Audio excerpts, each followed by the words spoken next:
So Joe Biden is bombing, it's roughly 7 countries right now. Technically, they say 4 countries, but if you count Palestine, which we are facilitating that genocide, that makes it 5 countries. If you count Iran, because we're bombing Iraq and Syria to get at Iran because they're supposedly Iran-backed, whatever. If you count Iran, then you got 6 countries. And I also count the U.S. as facilitating, arming, and perpetrating the proxy war in Ukraine. So that's 7 countries at minimum that the U.S. is bombing right now. Anyway, here are clips. Again, this is this little montage created by Censored News. And little clips of Joe Biden in 2007. So he's talking about George Bush, but listen to what he has to say as to what kind of powers a president has. You said that if the president of the United States had launched an attack on Iran without congressional approval, that would have been an impeachable offense. Do you want to review Absolutely. that comment you made? Well, how do you stand on that now? Yes, I do. I want to stand by that comment I made. The reason I made the comment was as a warning. The reason I don't say those things lightly, Chris. You've known me for a long time. I was chairman of the Judiciary Committee for 17 years, or its ranking member. The president has no constitutional authority to take this nation to war against a country of 70 million people unless we're attacked or unless there is proof that we are about to be attacked. And if he does, I would move to impeach him. The House obviously has to do that, but I would lead an effort to impeach him. So, and I'll play the rest of it in a second, but it didn't matter that it was Iran. He happened to be talking about Iran, but he's saying the president does not have the right to bring this country to war with any country that isn't about to attack us. And if he does, he could be impeached. Now, let me ask you this. Is Somalia about to attack us because we bombed them this year, 2024? Is Iraq about to attack us because we bombed them this year? Is Syria about to attack us because we bombed them this year? And of course, when you're bombing these things that you claim are Iranian assets, now I don't know their actual connections to Iran. I think the U.S. is probably lying about the connections to Iran or exaggerating them because the U.S. wants to have a reason to attack Iran. But either way, if you are bombing these things because you say they are Iranian assets and Iranian backed, etc., then you also could be bringing us to war with Iran, depending on your actions. Trump absolutely could have brought us to war with Iran based on his assassination of General Soleimani, the top Iranian general. He bombed him in Iraq. He also killed Iraqi generals. So he could have brought us to war with Iraq.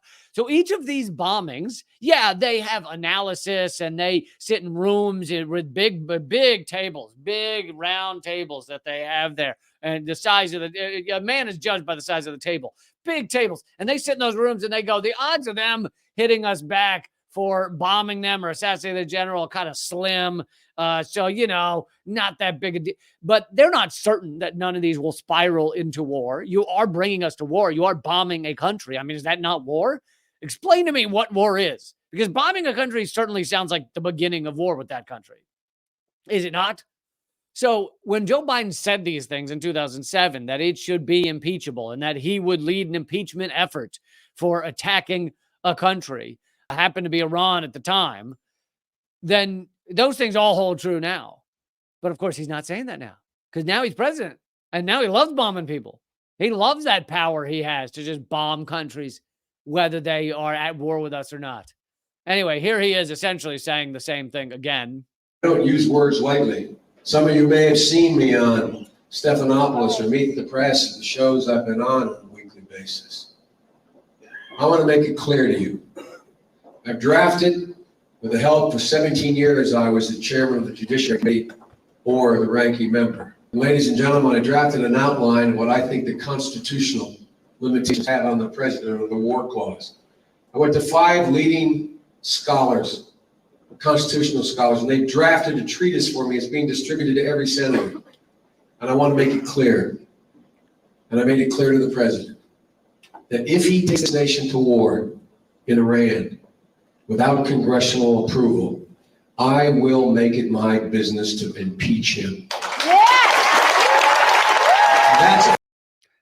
And listen also to the cheers. This is where this country used to be. Liberals used to be anti-war.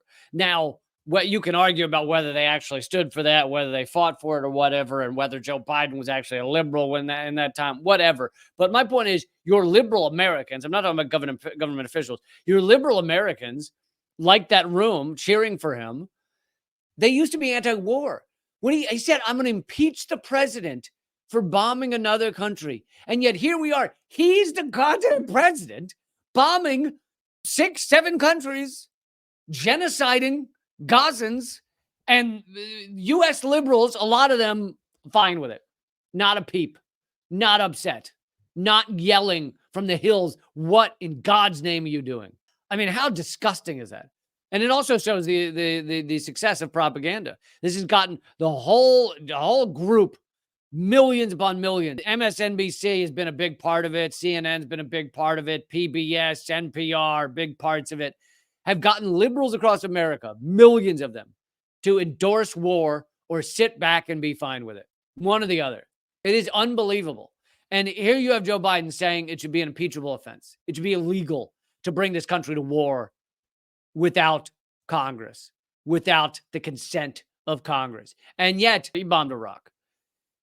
Now, whether that actually equals ends in war, whether Iraq goes back and attacks us, they have asked us to leave, by the way, but they haven't attacked us.